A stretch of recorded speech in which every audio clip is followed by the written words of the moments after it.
कैसे हो आप सब। आप सभी का स्वागत है अपने YouTube चैनल मैथ्स फायर में। तो आज हम लोग स्टार्ट करेंगे क्लास 10 के नए चैप्टर अर्थमेटिक प्रोग्रेशन को हम लोग स्टार्ट करेंगे, जिसको हम लोग शॉर्ट में बोलते हैं AP। आज हम लोग पढ़ेंगे AP और ये AP का फर्स्ट वीडियो लेक्चर है, यानी कि इंट्रोडक्शन वीडियो लेक्चर है और ये आप लोगों के लिए काफ़ी इंपॉर्टेंट वीडियो है। तो चलिए स्टार्ट करते हैं, बिना टाइम वेस्ट किए आप लोग कॉपी पेन लेके बैठ जाएंगे।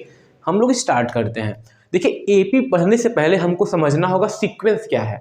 सीक्वेंस ना, सीक्वेंस क्या है तो पहले हम लोग समझते हैं कि सीक्वेंस में से हम बोलते हैं ना कि हाँ ये सीक्वेंस में आ रहा है ना, ब्रेड सीक्वेंस में रखे हुए हैं। 1 के बाद 2 आता है, 2 के बाद 3 आता है, 3 के बाद 4 आता है, ये एक सीक्वेंस में है। A के बाद B आता है, B के बाद C आता है, C के बाद D आता है। तो ये सब क्या है, एक सीक्वेंस में, यानी कि सीक्वेंस हमारा अरेंजमेंट है। क्या है, एक अरेंजमेंट है, सीक्वेंस अरेंजमेंट है। जैसे देखिए हमारे पास, जैसे यहाँ पे A B और यहाँ पे D और यहाँ पे E और यहाँ पे H आ जाए, तो ये सब जो है एक सीक्वेंस में है। देखिए A के बाद B आता है, अगर हमारे पास इतने अल्फ़ाबेट हैं A B D E H और इसको बोला जाए एक सीक्वेंस में लिखिए, मतलब एक ऑर्डर में। तो अगर ऑर्डर में हम लोग, ये हो सकता है कि फर्स्ट लेटर पहले कौन आता है उसके बाद कौन आता है, तो इस तरीके से लिखेंगे तो ये भी क्या बनेगा, एक सीक्वेंस। अब यहाँ पे समझिए, यहाँ पे C हो गया और F हो गया और G हो गया, इस तरीके से ये सब हमारे पास आ गए। अब इसको देखिए, अब बताइए सीक्वेंस में है A B के बाद C आता है, C यहाँ पे है, D E के बाद F आता है तो F यहाँ पे है, F के बाद क्या आता है G, फिर G के बाद H आता है, तो ये एक सीक्वेंस में नहीं है। समझ में आया। सीक्वेंस क्या होता है कि एक वेल डिफाइंड अरेंजमेंट, एक क्या होता है, वेल डिफाइंड अरेंजमेंट होता है। देखिए sequence is an arrangement of a number. Sequence क्या होता है, नंबर का अरेंजमेंट होता है इन ए डिफिनिट ऑर्डर, एक डिफिनिट ऑर्डर में, एक फिक्स ऑर्डर में कि इसके बाद ये, इसके बाद ये, तो एक हो गया डिफिनिट ऑर्डर। सीक्वेंस क्या है, नंबर का अरेंजमेंट, और नंबर किस तरीके से अरेंज होंगे, एक डिफिनिट ऑर्डर में अकॉर्डिंग टू सम रूल। और यहाँ पे कुछ रूल होगा, जैसे देखिए यहाँ पे मैंने 2 लिखा, 2 के बाद 4 लिखा, 4 के बाद 6 लिखा, 6 के बाद 8 लिखा, 8 के बाद क्या लिखा, 10 लिखा। और यहाँ पे मैं पूछ लूँ कि नेक्स्ट वाला क्या होगा, तो आप लोग क्या बताओगे, 2 था 4 आ गया, 4 के बाद 6, यानी सब में 2 का इंक्रीजमेंट हो रहा है। 2 में 2 जोड़ेंगे तो 4, 4 में 2 ऐड करेंगे 6, 6 में 2 ऐड करेंगे तो 8, और 8 में 2 ऐड करेंगे तो 10, और इस तरीके से 10 में 2 ऐड करेंगे तो कितना हो गया, 12। तो यहाँ पे जो बोला है अकॉर्डिंग टू सम रूल, तो यहाँ पे अकॉर्डिंग टू सम रूल का मतलब यही है कि यहाँ पे एक रूल लगा हुआ है, क्योंकि हम लोग क्या करेंगे, टर्म में 2 को ऐड करते जाएंगे। ये हमारा रूल है कि टर्म में क्या करेंगे, पहले वाले टर्म में 2 ऐड करेंगे तो हमारा आगे वाला टर्म आ जाएगा, फिर उस टर्म में 2 ऐड करेंगे तो उसके आगे वाला टर्म आ जाएगा। तो इस तरीके से ये क्या होता है, रूल होता है। तो सीक्वेंस समझ में आया। सीक्वेंस क्या होता है, arrangement of a number, arrangement of a number in a definite order according to some rule. तो ये होता है हमारा सीक्वेंस होता है। जैसे यहाँ पे लिख दिया जाए, बहुत सारे नंबर को लिख दें हम यहाँ पे 2 4 8 16 32, और इस तरीके से इस अरेंजमेंट को देखिए। यहाँ पे रूल क्या था, 2 को ऐड किया गया। अब यहाँ पे देखिए 2 में 2 का मल्टीप्लाई 4 में 4 आया, 4 में 2 का मल्टीप्लाई 8 आया, 8 में 2 का मल्टीप्लाई 16 आया, 16 में 2 का मल्टीप्लाई 32। तो ये भी सीक्वेंस है। यहाँ पर भी अरेंजमेंट जो है, जो अरेंजमेंट हुआ है किसी न किसी रूल के अकॉर्डिंग हुआ है ना, कि हम लोग पिछले वाले नंबर में 2 का मल्टीप्लाई करते हुए आगे बढ़ते जाएंगे। तो ये हमारा सीक्वेंस हो गया। समझ में आया। अब हम और भी क्वेश्चन को देखते हैं। आप लोग कभी एंट्रेंस दिए होंगे, कभी क्वेश्चन को देखे होंगे, तो वहाँ पे इस तरीके से आता है कि 1 है, 1 के बाद 4 है, 4 के बाद 9 है, 9 के बाद 16 है, 16 के बाद 25 है। तो बताइए नेक्स्ट वाला क्या होगा। अब देखिए ये भी सीक्वेंस है। अब समझिए कि यहाँ पे रूल क्या है, 1 का स्क्वायर 1 आएगा, 2 का स्क्वायर 4 आएगा, 3 का स्क्वायर 9 आएगा, 4 का स्क्वायर 16 और 5 का स्क्वायर 25, तो 6 का स्क्वायर कितना हो जाएगा, 36 हो जाएगा। तो ये हमने सीखा सीक्वेंस क्या होता है। सीक्वेंस एक टाइप का अरेंजमेंट होता है जहाँ पे जो नंबर अरेंज होते हैं वो अकॉर्डिंग टू सम रूल होते हैं। वहाँ पे कुछ रूल होता है, ऐसे मनमानी अरेंज नहीं हो जाते। देखिए यहाँ पे मनमानी अरेंज नहीं हो जाते। अगर हम 1 लिखे, 4 लिखे, फिर 3 लिखे, फिर 7 लिख दे, फिर 11 लिख दे, फिर 100 लिख दे, फिर 200 लिख दे, तो यहाँ पे कुछ रूल है। देखिए 1 में मानिए 3 ऐड किए तो 4 आ गया, अभी 4 में 3 ऐड करेंगे 7 आएगा, फिर रूल तो गड़बड़ हो गया। तो इस तरीके से जो नंबर दिए जाएंगे वो हमारे सीक्वेंस नहीं है। इस तरीके से जो नंबर दिए जाएंगे वो हमारे सीक्वेंस नहीं है। वहाँ पे जो नंबर अरेंज किए जाए वहाँ पे कुछ रूल होना चाहिए उनका, कि इसमें इसको माइनस करेंगे तो ये आएगा। अब और भी देख लीजिए, हमारे पास 10 है, 10 में 2 माइनस किए 8, 8 में 2 माइनस किए 6, 6 में 2 माइनस किए 4, 4 में 2 और यहाँ पे 0 आ गया। तो ये जो दिया है वो सीक्वेंस में है, वो बोल रहा है कि सब्ट्रैक्ट करना है 2 2 को, तो ये हो गया हमारा सीक्वेंस हो गया। ठीक है, अब हम लोग समझते हैं कि हमारा अर्थमेटिक प्रोग्रेशन क्या होता है, एपी क्या होता है। इंपॉर्टेंट चीज़ है कि एपी क्या होता है, ध्यान से आप लोग देखिएगा। देखिए जो अर्थमेटिक प्रोग्रेशन का जो अगर हिंदी में नाम देखा जाए ना, उसका जो नाम होता है हिंदी में होता है समांतर श्रेणी, समान अंतर श्रेणी। क्या बोला जाएगा, समान अंतर, यानी कि समान अंतर। यहां पे देखिए समान अंतर, अंतर मतलब डिफरेंस, अंतर, और ये हो जाएगा श्रेणी, समान अंतर श्रेणी ना। जिस श्रेणी में टर्मों के बीच समान अंतर हो, जिस सीक्वेंस में, जिस सीरीज में नंबर के बीच, जो टर्म के बीच समान इक्वल डिफरेंस हो, तो वही क्या होता है, समांतर श्रेणी, यानी कि अर्थमेटिक प्रोग्रेशन। जैसे मैंने एक सीरीज लिखा, 2 लिखा, 4 लिखा, 6 लिखा, 8 लिखा और 10 लिखा, ये मैंने कुछ टर्म लिख दिए। अब देखिए टर्म में समान अंतर है कि नहीं, इन दोनों में का अंतर कितना है, 2 से 4 हो गया, तो यहाँ पे यानी 2 को ऐड किए, इन दोनों में भी 2 को ऐड किए, इन दोनों में भी 6 में 2 को ऐड किए और 8 में 2 को ऐड किए, तो यहाँ पे टर्म में जो अंतर है वो समान है।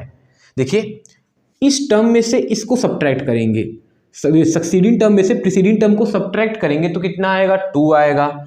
इसमें से इसको सब्ट्रैक्ट करेंगे तो 2 आएगा, इसमें से इसको सब्ट्रैक्ट करेंगे तो 2 आएगा, इसमें से इसको सब्ट्रैक्ट करेंगे तो क्या आएगा, 2 आएगा। समझ में आया। अब देखिए इसमें से इसको सब्ट्रैक्ट करेंगे, अगर 2 में से -4 करेंगे तो -2, ऐसे 4 में से 6 करेंगे तो -2, इस तरीके से -2 आ जाएगा। तो समांतर श्रेणी क्या होता है, अर्थमेटिक प्रोग्रेशन क्या होता है, जहां पे टर्म में, अभी सक्सीडिंग प्रीसीडिंग टर्म की बात होगी ना, सक्सीडिंग और प्रीसीडिंग, जैसे यहाँ पे ये सक्सीडिंग हो गया तो उसके पहले वाला प्रीसीडिंग टर्म, तो इन दोनों के बीच का डिफरेंस, ऐसा नहीं कि 2 है और 6 का बीच का डिफरेंस देख लें हम लोग ना, अगर इन दोनों के बीच का डिफरेंस देखेंगे तो 4 आएगा, तो हमको इन दोनों के बीच का डिफरेंस देखना होगा, तो ये भी कितना आएगा, 4 आएगा। तो ऐसा सीखे, अब डिफिनेशन भी हम लोग सीख लेते हैं। ये तो आपने जान गया कि एपी क्या होता है, जहां पे समान अंतर हो, सक्सीडिंग और प्रीसीडिंग टर्म के बीच में क्या हो, एक कॉमन डिफरेंस हो, और वही कॉमन डिफरेंस हर 2 टर्म के बीच में हो, हर 2 टर्म के बीच में वही कॉमन डिफरेंस हो। जब सक्सीडिंग टर्म में से प्रीसीडिंग टर्म को माइनस करें तो जो नंबर आए वो सब उसी अकॉर्डिंग में आए। समझ में आया। एक और क्वेश्चन एग्जांपल देखिए आप लोग, और एक एग्जांपल, जैसे हमारे पास 10 हो गया, 20, 30, 40, 50, 60। अब देखिए ये एपी में है कि नहीं है। एपी में होने के लिए हमको पता करना होगा समान अंतर से बढ़े सीरीज, समान अंतर से बढ़े या फिर घटे ना। जैसे यहाँ पे 10, 20, 30, 40, 50, 60, 10 में 10 ऐड किए 20, तो इन दोनों में कितना ऐड करना पड़ा, 10 में 10 ऐड करना पड़ा, 20 में 10 ऐड किए तो 13, और 30 में 10 ऐड किए तो 40, और 40 में 10 ऐड किए तो 50, और 50 में 10 ऐड किए तो कितना आ गया, 60। तो यहाँ पे हर 2 टर्म के बीच का डिफरेंस जो है वो कितना आ रहा है, 10 आ रहा है। तो ये हमारा एपी में है। समझ में आया, ये हमारा एपी में है। अब डिफिनेशन पढ़िए, arithmetic progression is a sequence. जो अर्थमेटिक प्रोग्रेशन होता है एक सीक्वेंस होता है, और सीक्वेंस मतलब arrangement of a number according to some rule, in which term increase या डिक्रीज, जिसमें टर्म जो होता है इंक्रीज या होता है या फिर डिक्रीज। यहाँ पे देखिए टर्म क्या हो रहा है, इंक्रीज हो रहा है। 10 के बाद 20, 20 के बाद 30, 30 के बाद 40, 40 के बाद 50, 40 के बाद 60, 70, 80, 90, जो भी होगा 100 तक हो जाएगा, और भी ज़्यादा हो सकता है। देखो टर्म इंक्रीज और decrease regularly by some constant. Arithmetic progression क्या होता है, एक सीक्वेंस होता है जहां पे जो टर्म होते हैं वो इंक्रीज करें या डिक्रीज करें रेगुलरली बाय सम कांस्टेंट, किसी कांस्टेंट के थ्रू वो क्या करते हैं, कुछ कांस्टेंट को ऐड करते जाएंगे और वो इंक्रीज करते जाएंगे। तो ये हमारा एपी होता है। तो हमने इंक्रीज का देखा, अब डिक्रीज का देख लेते हैं। हमारे पास जैसे हो गया 150, फिर हो गया 135, फिर कितना हो गया 100, देखिए 150 ले लिए, 135 ले लिए, 120 हो गया, 105 हो गया, अब ये 105 के बाद 90 हो गया। तो इस तरीके से बहुत सारा नंबर हो जाएगा।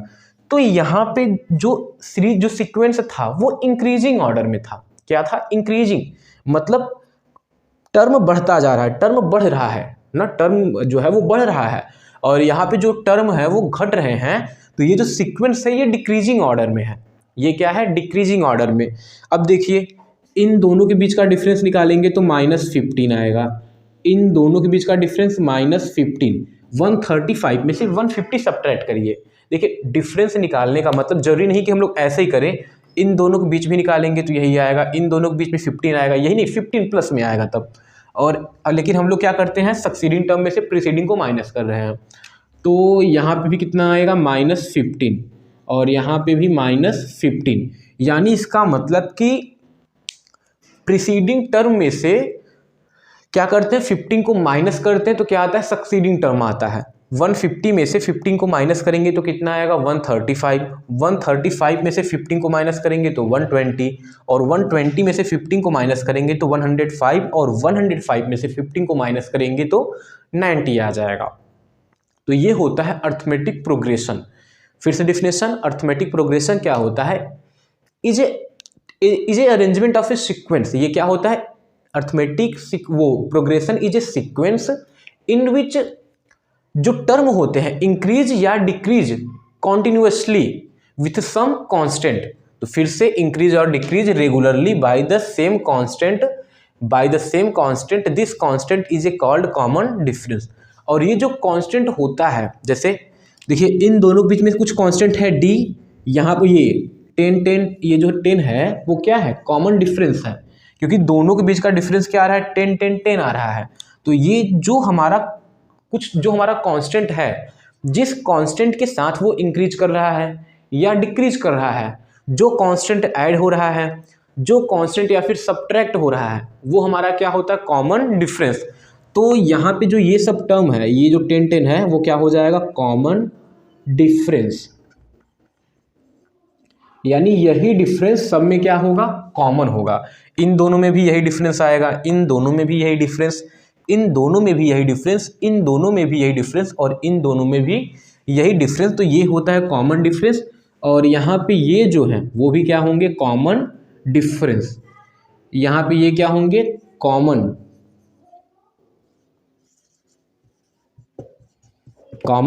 डिफरेंस हो गया। समझ में आया। अब चलिए हम लोग फॉर्मूले का डेरिवेशन करते हैं, फॉर्मूले का डेरिवेशन, और उससे पहले कुछ एग्जाम्पल भी देख लेते हैं। जैसे हमारे पास एक क्वेश्चन है ना, अब यहाँ पे देखिए 7 था, 10 हो गया, 10 के बाद 13 हो गया, 13 के बाद 16 हो गया। अब इन चारों टर्म को देखिए, इस सीक्वेंस को देखिए और बताइए ये एपी में है कि नहीं है। सोचिए, 7 में 3 ऐड किए 10, 10 में 3 ऐड किए 13, 13 में 3 ऐड किए 16। तो यहाँ पे ये जो सीक्वेंस है वो क्या है, ए अर्थ में एपी में है, वो जो सीक्वेंस है वो एपी है।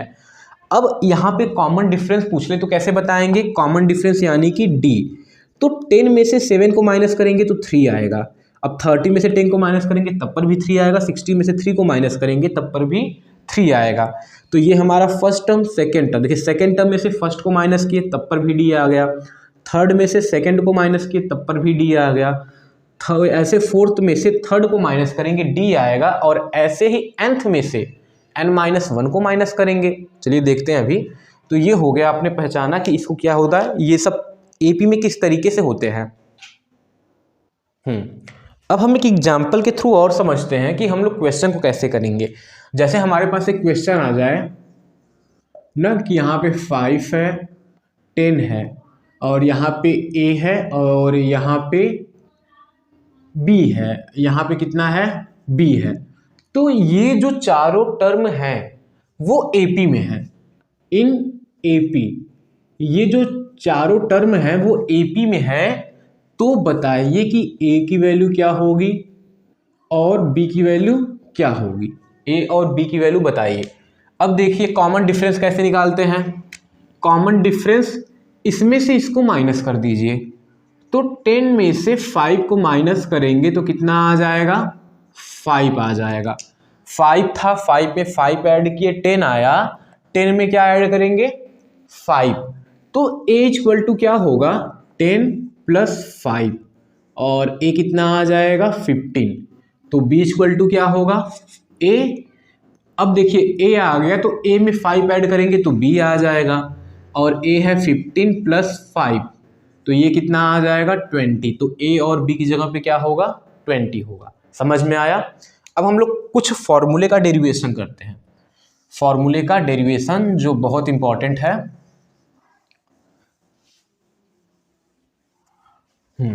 चलिए अब देखिए कि हम लोग समझ, जैसे हमारे पास कोई नंबर है, हम लोग कोई सीरीज बनाते हैं तो उसमें कुछ कांस्टेंट ऐड रहता है, जो कॉमन डिफरेंस है सब टर्म में क्या होता है, ऐड होता जाता है।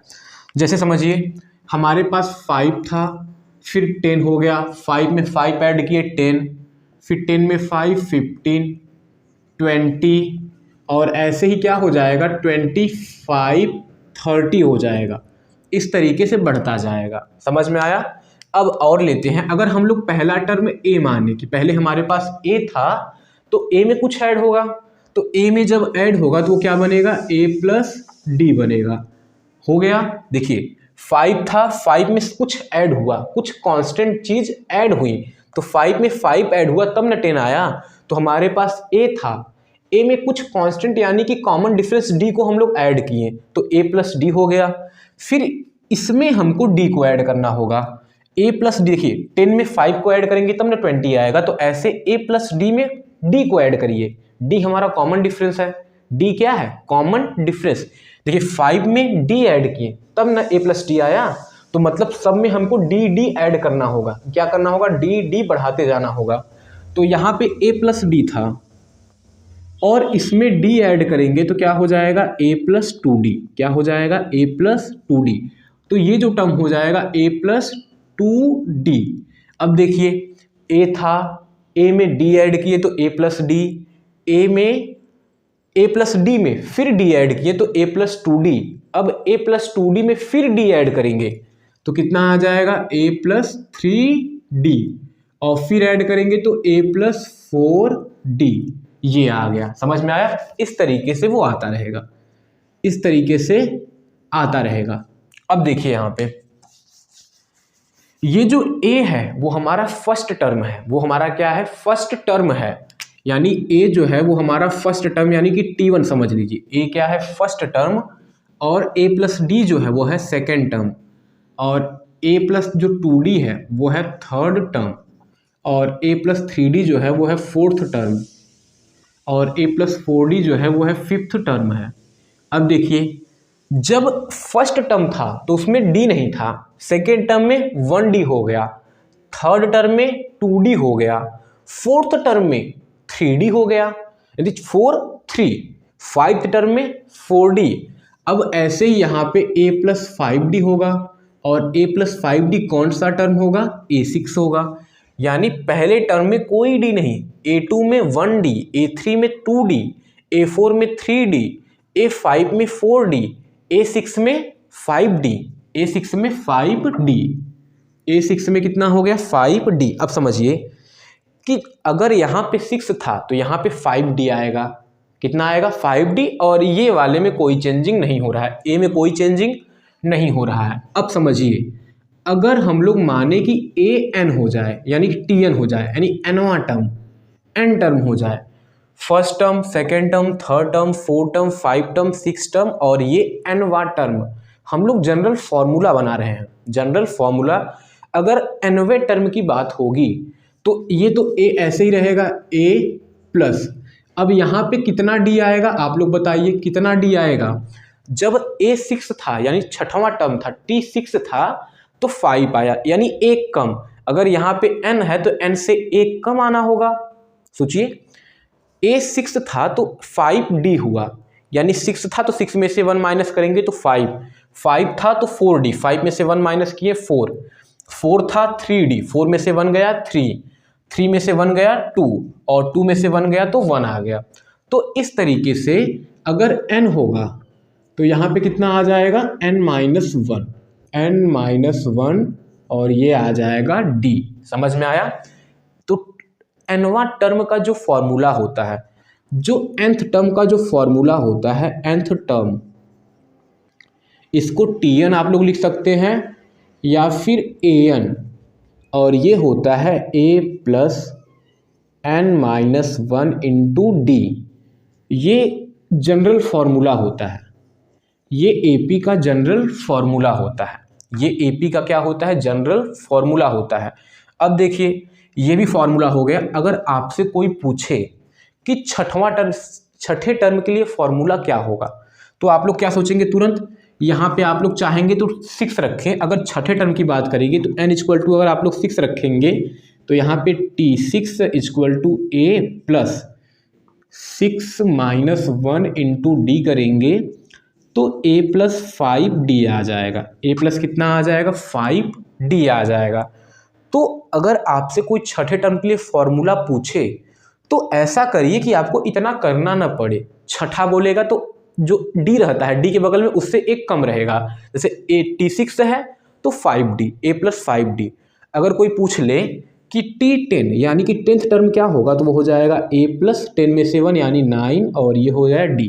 तो T10 कितना हो गया? T10 a प्लस 9d हो गया। अगर कोई पूछे T20 बताइए तो a प्लस 20 में से 1 गया 19 और यहाँ पे क्या आ गया? d आ गया।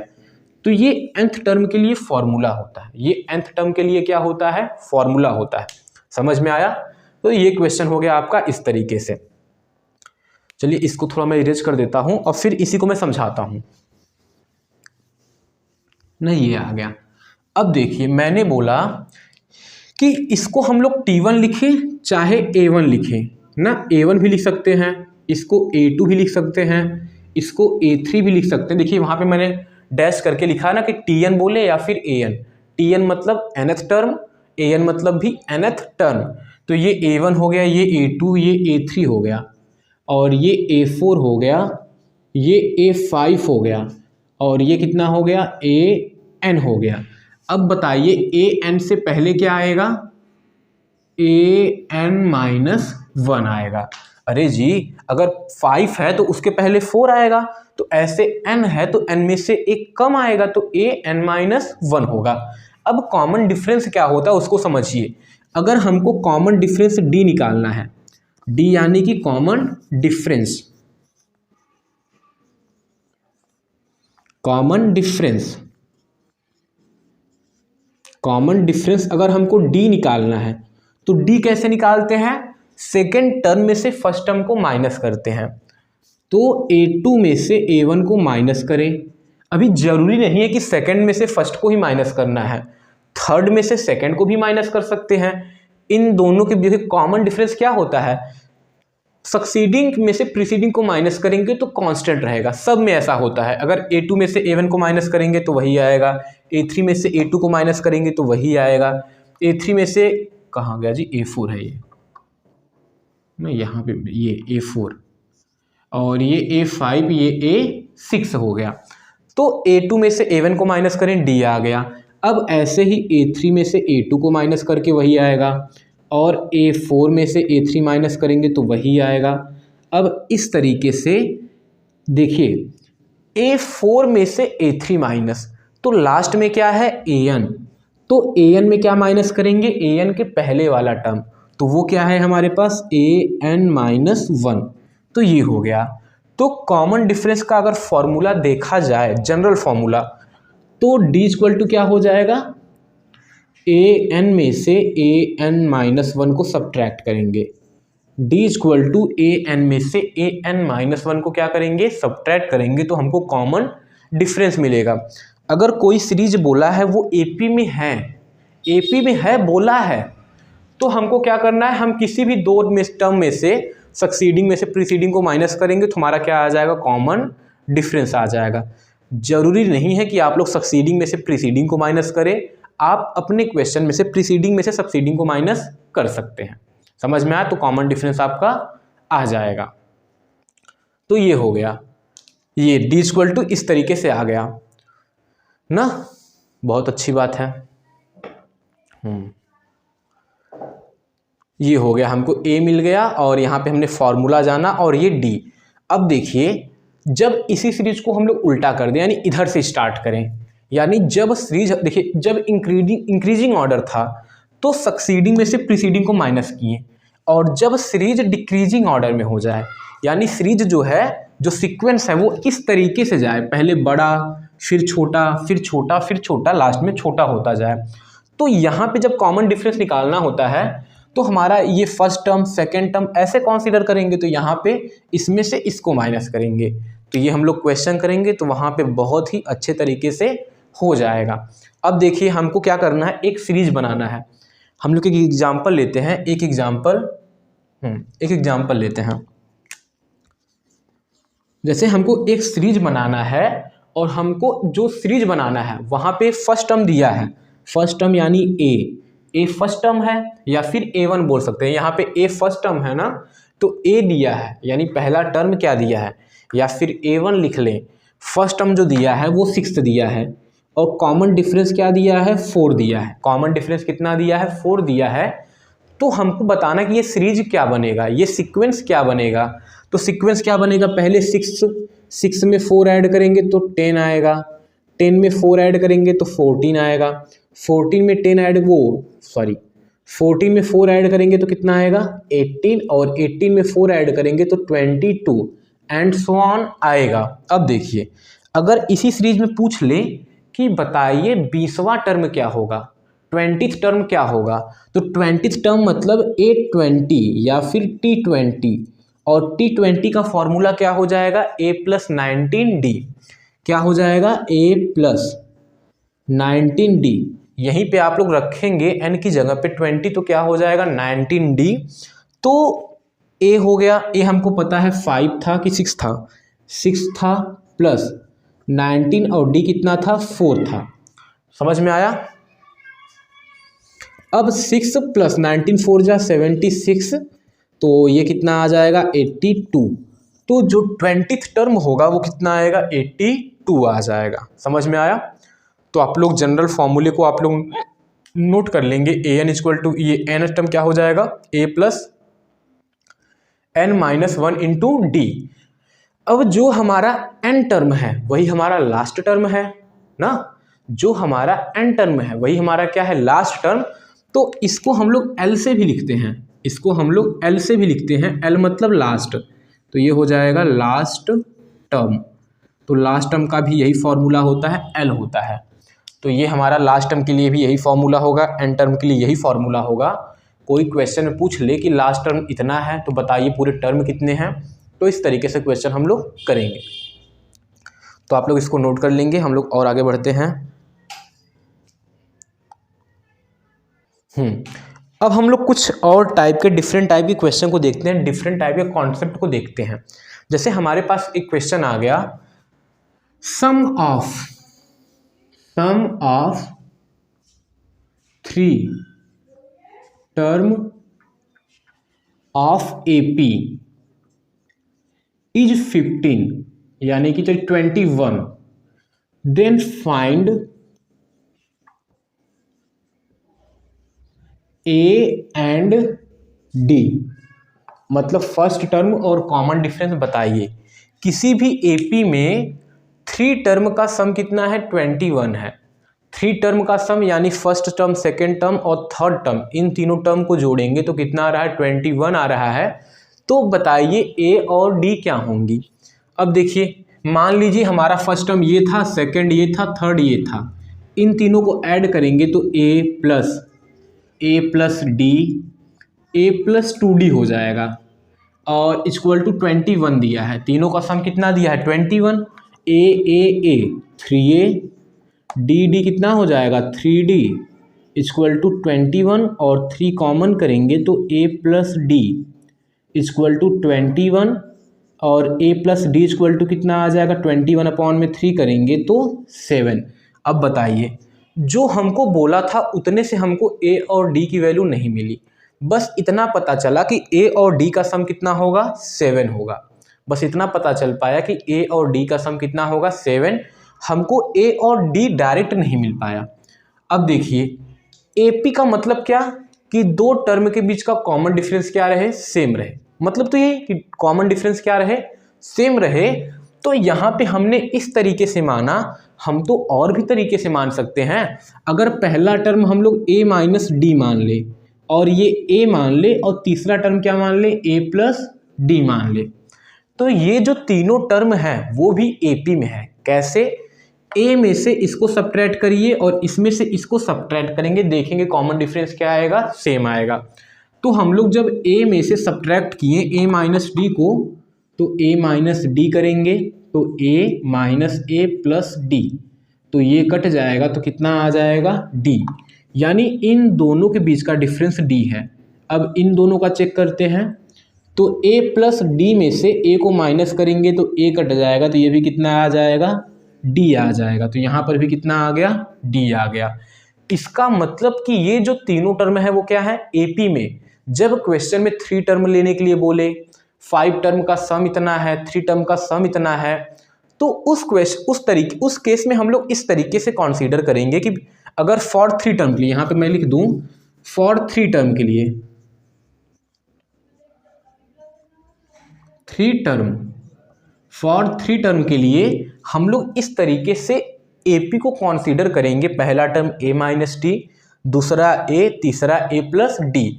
और ये AP में है तो बोला है कि AP में है और तीनों टर्म का जो सम है वो 21 है। तो चलिए ऐड करते हैं a प्लस ये a माइनस डी और plus a plus d equal to कितना हो जाएगा 21। d से d कट गया, a 3a इक्वल टू 21, तो a इक्वल टू कितना आ जाएगा 7। a इक्वल टू कितना आ जाएगा 7 आ जाएगा। जब a की वैल्यू 7 आ गई तो हमको d भी निकालना होगा। अब हम लोग d कैसे निकालेंगे बताइए, सबकी जगह रखना चाहें तो रख सकते हैं ना। चलिए यहाँ पे लिखे हम लोग, तो ये क्या हो जाएगा 7 माइनस डी और ये 7 और ये क्या हो जाएगा 7 प्लस डी हो जाएगा, 7 प्लस डी। तो इन दोनों को सब्ट्रैक्ट करेंगे तो हमको d मिलेगा। तो 7 में से माइनस करो 7 माइनस डी को, तो ये कट जाएगा तो माइनस डी आ जाएगा। कितना आ जाएगा, प्लस डी आएगा, प्लस डी आएगा और प्लस डी आ गया। तो यहाँ पे हमको a तो मिल जाएगा, लेकिन अगर हमको d निकालना होगा तो d निकालने के लिए एक कंडीशन और दिया होगा, d निकालने के लिए एक कंडीशन और दिया रहेगा। मैं वैसे क्वेश्चन को राइट करता हूँ, लेकिन समझ लीजिए कि अगर 3 टर्म है तो AP को इस तरीके से कंसीडर करना है। ये 3 टर्म है तो AP को इस तरीके से कंसीडर करना है। आप लोग ऐसे भी कर सकते हैं, बस थोड़ा लेंदी हो जाता है। तो इस तरीके से हो गया। और 5 टर्म के लिए हम लोग कैसे मानेंगे, देखिए 3 टर्म था, 2 टर्म और बढ़ाना है तो ऐसे ही रहेगा। यहाँ पे a रहेगा, a प्लस डी है और इधर a माइनस डी। अगर 5 टर्म की बात होगी, इधर a माइनस डी था तो यहाँ पे a माइनस 2d कर दीजिए और इधर जो है a प्लस 2d कर दीजिए। तो ये हमारा 5 टर्म का AP हो गया। और इसको जब ऐड करेंगे ना, देखेंगे d वाला पूरा कट जाएगा ना, तो ये 5 टर्म के लिए हो गया।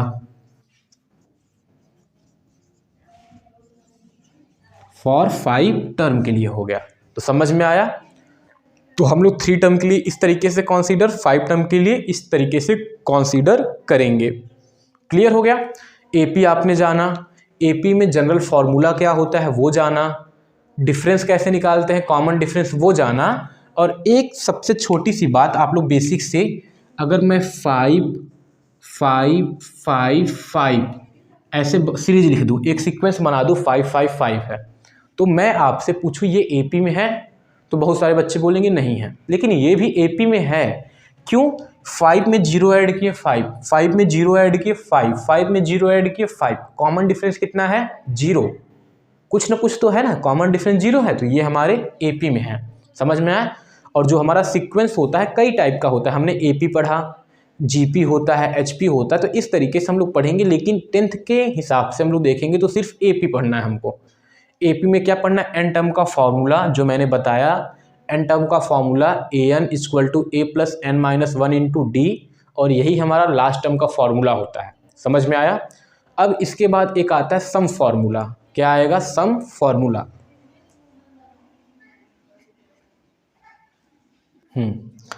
तो सम फॉर्मूले का डेरिवेशन हम लोग नेक्स्ट वीडियो में करेंगे। इसके बाद वाली वीडियो हम लोग क्वेश्चन खूब करेंगे। फिर उसके बाद वाले में पहले टर्म पे हम लोग या क्या टर्म क्वेश्चन करेंगे, फिर सम पे क्वेश्चन करेंगे। चलिए मिलते हैं आपसे अगले वीडियो में, तब तक के लिए जय हिंद जय भारत।